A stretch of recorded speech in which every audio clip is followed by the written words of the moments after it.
Hey, everybody. I'm Adam Justice. I'm the Director of Galleries here at UNCC. And we just opened an exhibition by artist Miguel Braceli called Geopolitical Games, Subversions of Power. We wanted to bring Miguel back and ask him to kind of tour us through the exhibition and give us maybe a little bit of insight into the different works. And with that, I am going to flip this around and turn it over to Miguel. Hi, everyone. Thank you for being here, and thank you to Adam and to Eric for hosting this session. It's really exciting for me, like that I presented the work, but now we can see it in the context of an exhibition. So I will make a few introduction of the works, but also we like to have a conversation with you and also with Adam and Eric about the work, and especially because also you are here to see it live. So geopolitical games, subversion of power. Subversions of Powers is a compilation of work that I've been doing mostly in Latin America and now in the US. They're connected with socio-political issues of particular places, not only in each country, like in the specific region that I've been working. They are made through collective participation, where the documentation, the videos, and the photograph is a very important part of the work, because also it's a way to address the same issues and topics to another audience, in this case, you. We can begin with this project, which is also one of the first projects that I developed within this participatory practice in public space. The title is Aria. Aria, the main goal was to create a common zone in the district capital against the political polarization between citizens. We already this work, saw this work in the presentation, but now you can see it in the video. Something like very special for me about this project is that it rained, but nobody left the performance.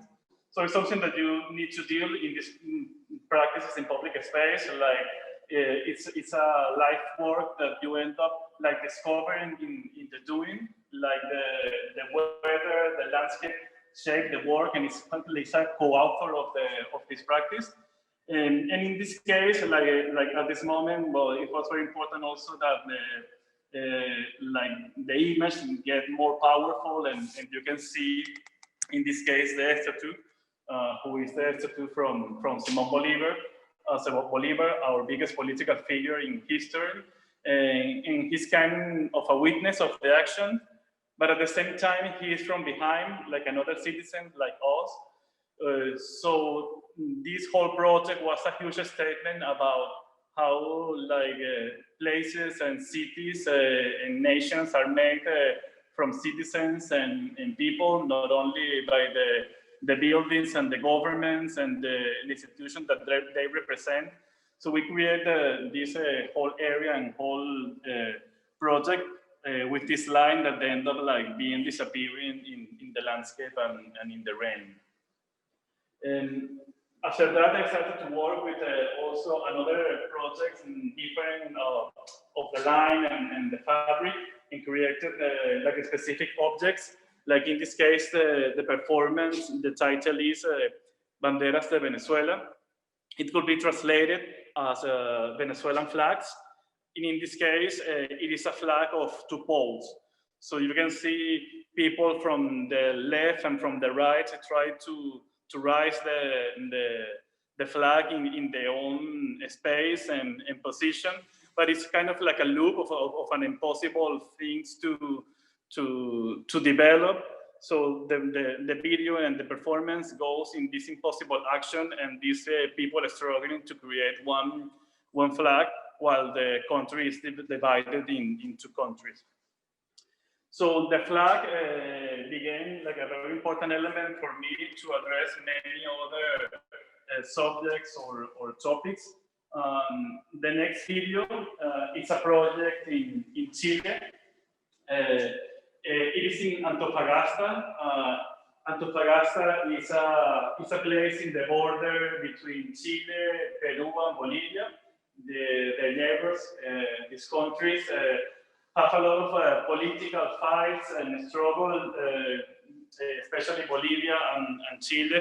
Bolivia asking a way of this, like a part of the sea, They lost the sea in the Pacific War, and since then also, not only this struggle have been taking place, also in this place, which is Chile, the country who won the war, there is a lot of military heroism and nationalism addressing this story, and this is the way that it is explained to the student and educated the people in that area.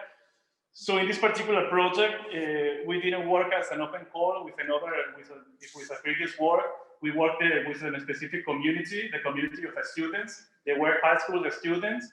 And here, like the task or the goal or the common action was to bury the flags in the sea.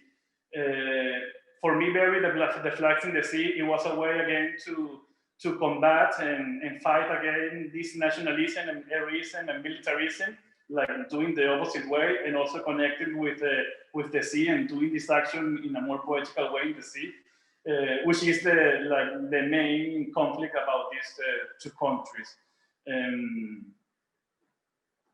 In this video, also you can see like the landscape, the place, and this element. This canon doesn't belong to this period of the history. It was a recent recreation, but even those gestures you can see like these worries and emphasis that made the war and gaining the war. Today, there is a lot of issues about xenophobia in this area for recent migration from the neighbors countries, but also from other places as Colombia and Venezuela.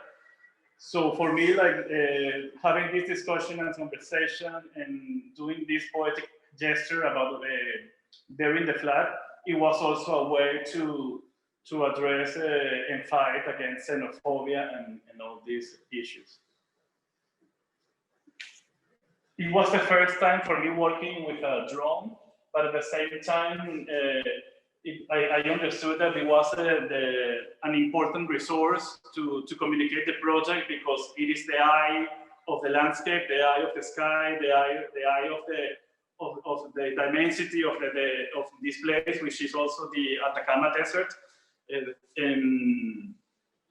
and also through the drone, you can see like so many other references that have been working and involved in this project, as land art and large-scale practice in the landscape.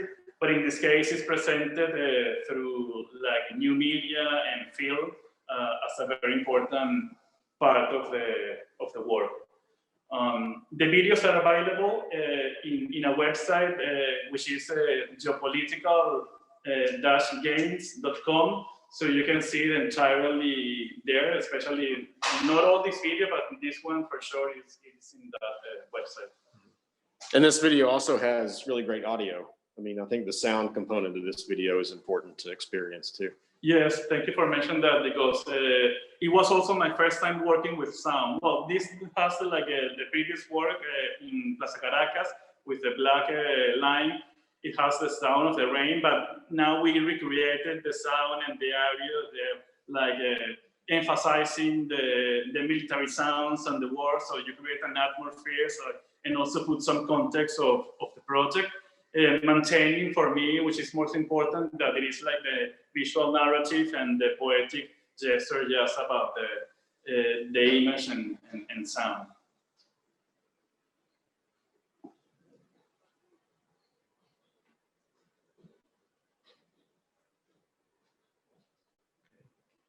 We can, and now we can go to, like, I think the part of the exhibition is that we arrange it by country and time. So now we are in the United States. And we can like go and watch them like chronologically and also relate it with the similar subjects. In this case, we are working again with the idea of the flag. This is in Baltimore City Hall. The title of this project is Here We Are, Postcard from Iwo Jima. And it was a performance that we developed with a student from Maryland Institute College of Art. All of them were immigrants or international students mostly from Asia and Latin America. So we created this flag and raised it in this public space. But what is particular about this flag, it is that it was a flag made of strings instead of a single surface. So it was a flag that you cannot fold and unfold like a normal military ceremony. So in one part, we were addressing like the diversity and implicit in every national identities with these multiple lines, and also like against this like perfect military way of like folding and unfolding the flag in the ceremony, more connected with a more civic and even like a playful act in this project. This process sometimes are very organic, like they are not performance. So it's more about discovering something in the doing. So you can see how like the flag is like falling, and we're like struggling with that. This also has sound. It's made by a friend like Jason Charney, also from Baltimore, and he has the music from one of the sons of dedicated from the military that raised the flag of Iwo Jima. The intention was not to recreate this image, but it's something that it happened when we will see the results. So we reframed the title about Oscar from Iwo Jima, and also the connection about working from a student from Asia and Latin America, but raising this flag and fighting against this military heroism made all sense together. And the music, it's a song dedicated from one of the military that when he come back to their town and their place, they complain about, well, you are now this national hero, but we have all these problems and issues in your own home and house and place. So and in that case, also music was a very important component. We decided to not put the sound here live in the video, but also you can see it on the same website. And we did that because we want to prioritize this work with sound, which is actually here in North Carolina.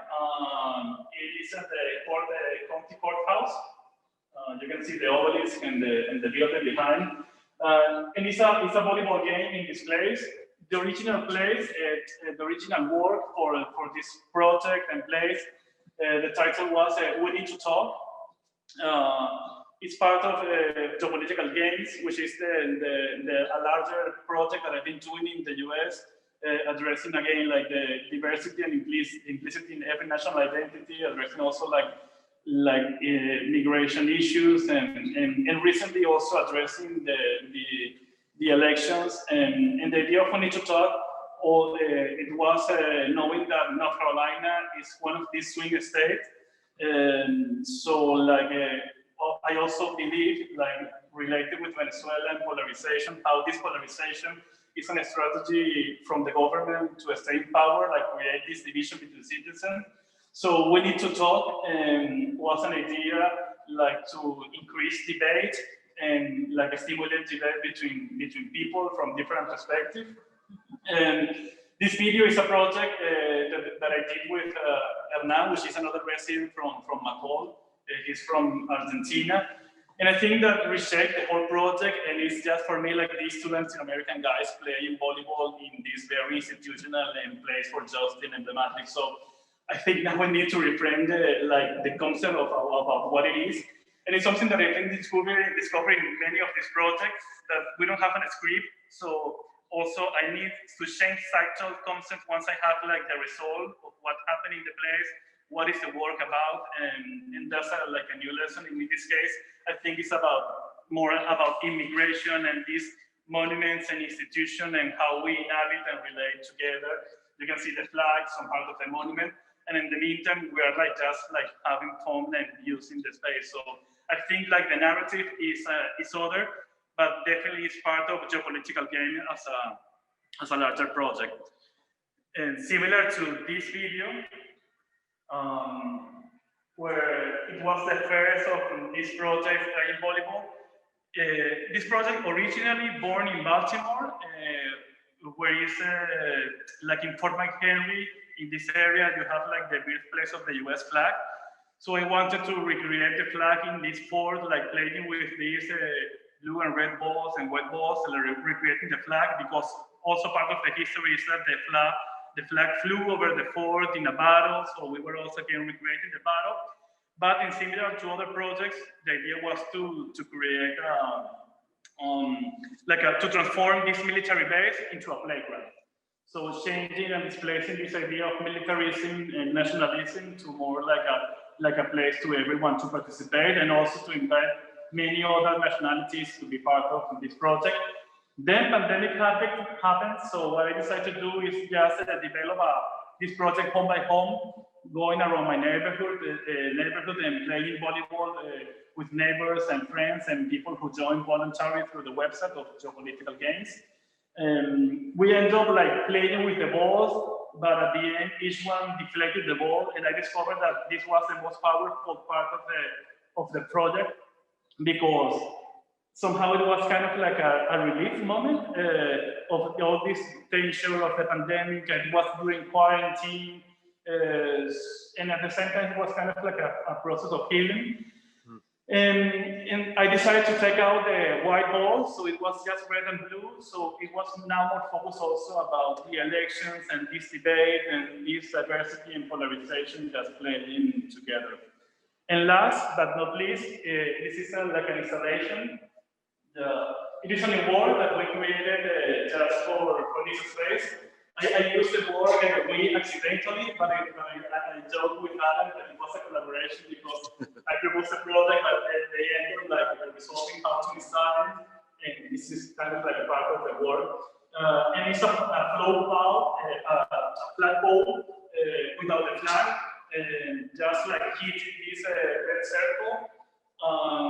And I think again, like this idea of subversion, this idea of power represented in this work. I think it's a work that I made more from intuition, that I don't like a specific concept to explain, but I think it's present in the image that you can see. And I think as many other projects or any other project, it's up to like every viewer interpretation. So we have just a few more minutes. So please, any question, comments from the students or from you, Adam, or Eddie? Yeah. Has any questions come through? Does anyone have any? Yeah, we have some questions that we didn't get to last week as well. Oh, cool. And if anybody has any questions that they want to write in the chat or the Q&A, please do. But Sarah asked about the pandemic and how Miguel, in your opinion, the pandemic has benefited artists in aspect of the ideation of their art and creating work for non-traditional places and spaces. Has the pandemic benefited that, or how has it? I truly believe that we have a very good opportunity to create a different type of work. Like probably we are not in the best place to talk about it, because we are in a gallery space. But I would like to say and invite, it's like we need to think like in projects like out of these spaces. Well, this project actually happening outside these spaces, like the work it is that the thing that we have in public space.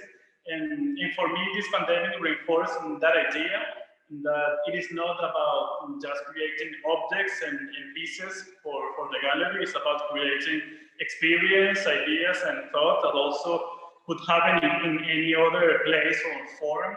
And also, like the pandemic specifically, like for me, remind me the relevance about being together in public space, now that we lost it as a normal possibility, or in the way that we used to have it. So I think also it should be an interesting thought, and even task for artists also, how to reshape this human interaction in public space together, and using it as a subject for our own practice. But part of a larger idea and practice, I think, is to learn from all this movement from the 60s, that we need to be outside, working in the landscape, in public space, and dealing with real problems and real subjects in the places where these subjects and these challenge and situations and interactions take place. That is not the gallery space, it is public space or communities. Again, it's a paradox that I'm saying this from the white box, but also like I think that these spaces and the white box allow us is like to come together and unite these thoughts, research, and have this discussion. But for me, the substance is out there, and it's the way that I like to think the work, and also the way that I enjoy to do it. Another question we just had from Caitlin. Could you talk a little bit about the inspirations for your work and how you choose to present like the different documentations or the piece behind you? What inspires you to present these in this particular way? Well, I think about the work like it's part of like a research that evolved. So like I began working with these social practice and political polarization in this performance, and then using particular objects as flags and national identities, and then going back to the landscape with these flags. So I think it's part of something that you have as your own research, and then every place change and improve and ask more questions about what about these ideas in this particular place as Baltimore, which is like a sanctuary city in this case, that we were able to work with the city hall in regards to that and the subjects, or in North Carolina as a swing state. So it's part of, for me, about my own research and part about the place, and this inspiration goes like in this dialogue between each other. And then, well, I think also aside of specific is the work in public space is the same as the gallery space. It's like once I visit the place, I have like the drawing floor. I decide it is not about the own discourse, it's about the discourse that we created, but like the amount piece that the space allows. And I was talking with Adam that I really like to think that even like when the primary works is the videos, like we also need some objects to create a different experience for the viewer, to more engage with matter and form and space, and have like a particular approach to materials that you can see in the video. So I think for me also this exhibition is as site specific as these projects in public space. Nice. Speaking of like materials, there's a question about the use of like what draws you to using plastics in terms of is it due to the quantity or a particular material application? Like I began with plastic because it was the one that I could afford in Venezuela, for example. But then in other projects, I started to use like fabric, which is more sustainable, even when it's more expensive, when I have the opportunity to use it. But pipe is a very special material, because even when it's plastic, it's something that you can reutilize and reuse. And in many projects, like we did a huge obelisk with pipe in Mexico, and then we donated to a foundation that worked for homeless people. So I found that like these pipes are elements that come from architecture, which is my background. They have like a lot of potential, but also the possibility to be reutilized in many other projects. And then, well, this is the material in the case of the boss, the old material of the boss. But it's definitely not about plastic at all. It began with that material because of the possibilities to make it happen. But I work with many other materials, even fabric, when I have the possibility to get similar condition. In this case, it's not here in North Carolina. The ball that you see is just a volleyball game, a regular volleyball game. Sometimes it's like even materials that I found in the landscape. So it varies also in each project and each place. What compels you to write about artwork as well as make it? Like, could you talk a little bit about the impetus to write and discuss your ideas in written form versus just in terms of the artwork? True, a good question.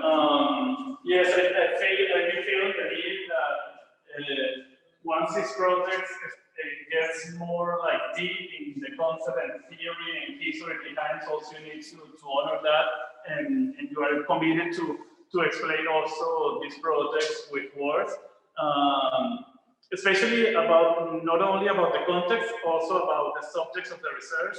Like as I mentioned before, especially in the first presentation, talking about education as art, I think it's more about theory and what you're like aiming and pursuing behind this practice. And when you have like a strong ideas or that you believe that is something very strong for your practice or very important, I think also you need to develop in another level. And actually, right now, I have this crazy idea to apply for a PhD, which I don't know if it will be a smart or not, but it goes with the same question, you know, like I have also this worry that this is as important as the research in practice, creating more objects or experience or working with images or video. Like for me, like the research, not only in history in the context of the work, like in the context also of art itself and theory, it's as important as part of the practice. Absolutely. Well, I think, what time is it? I think Miguel needs to sign off at noon. He has another meeting, but we're willing to stay on and answer any questions that you might have, you know, about the exhibition or about the curatorial process, if you'd like. So, Miguel, thanks so much. No, thank you. I hope it. you can be here and visit the exhibition. And again, I'm here also at UNCC, so you can reach me anytime, ask Eric or Adam, and I will be happy also to continue this conversation and also answer any other comments or ideas or questions. Cool. Thank you, everyone.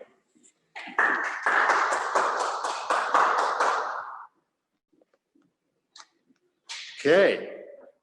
And do you want to talk a little bit about working with Miguel and Sure. setting up a show like this? Yeah.